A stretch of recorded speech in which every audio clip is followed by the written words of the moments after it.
They don't need landlords in Merribeck. Never mind that around a third of the residents of that council happen to be renters. Well, Rita, I've got a prediction, and that is that our young councillor friend is never going to win the Nobel Prize for Economics. Because, look, what we need to understand is that housing is just another form of investment.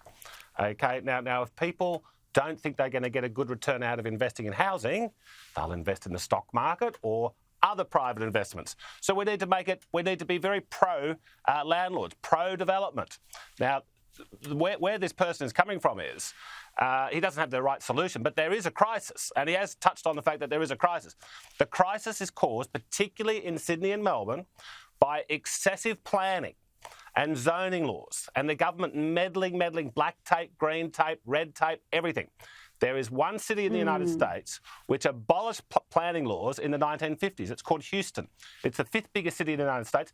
No planning laws. If you own private property, you can do with it whatever you want. Now, if we have that in Sydney and Melbourne, which is what our party stands for, we're going to see a housing boom. We're going to see rents come down and prices come down. And we're going to see some weird developments though, John. Let's not forget that. But let's go back to the economic illiteracy of this particular councillor. He explained his understanding of what would happen if property investors exited the market. So we do have a lot of renters in Merribeck. So the purpose of this proposal is to change the ownership composition of property in Merribeck so that we actually have fewer investors. And so what we're trying to do here is to make it unattractive for investors to invest in Merribeck so that they leave. And then what will happen is those houses won't disappear. They don't fall off the face of the earth. What that happens is that they become available for somebody else, particularly first home buyers. So what we're doing is we're reducing the number of investors in Merribeck and making more homes available for first home buyers to purchase, James, which I think is a great outcome. It's a great outcome because, most renters, John, are ready to buy property. They have the deposit, the bank approval. They just need a genius like this to make it happen for them. If this is the state of local councils or some local councillors, it helps explain why we have a housing crisis, because we've got policies at the federal, state and local government level that frustrate developers, make people invest their money elsewhere, and meanwhile, rents are skyrocketing. Well, look, if this genius had his way and set all the housing policy in this country, what would happen is there would be no new houses built. And so we would have the existing stock, and the existing stock would go into decay, because no one would say it's just not worth me owning an investment property and renovating it and keeping it in good shape. So, look, it's very sad that we can have people like this elected to council. The Australian voters neglect local council. It's a very powerful little form of government, particularly for practical things like this. So, yes, the people that voted for this guy have got some explaining to do.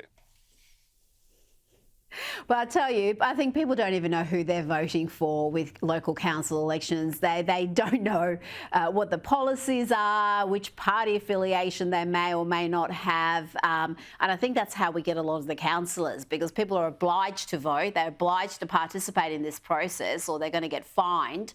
And they don't know what they're voting for. And as we covered last night, the number of rental properties in Victoria has fallen by over 10,000 in just 3 months. Another reason why rents are going up. Now, the Coalition has announced they're behind a ban on social media accounts for youngsters. Peter Dutton has announced that his party will raise the minimum age for social media platforms from 13 to 16 years of age within the first 100 days of a coalition government. John, what are your thoughts on this proposal? Well, I'm deeply disturbed by it. Look, Peter Dutton's better than Albo. That's obvious. But I mean, Peter Dutton's got an authoritarian streak in him.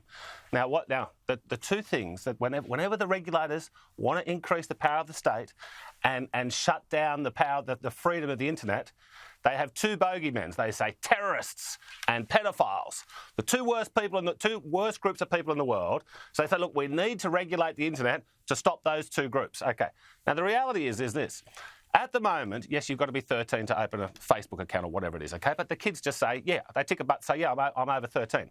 But what they're going to do by lifting it to the age of 16, You're going to need your digital ID, the good old digital ID, brought into us by the duopoly, Liberal and Labor. Okay, and so then you really are going to have to be over the age of 16. Now, that means that we're all subject to the government approving our access to the internet. And it means the government's going to be able to know what we're looking at on the internet. So we've got to fight for internet freedom. And unfortunately, Peter Dutton just does not get it. John Ruddick, I think it's an issue we're going to discuss some more in the weeks and months to come. Thank you so much for your time this evening.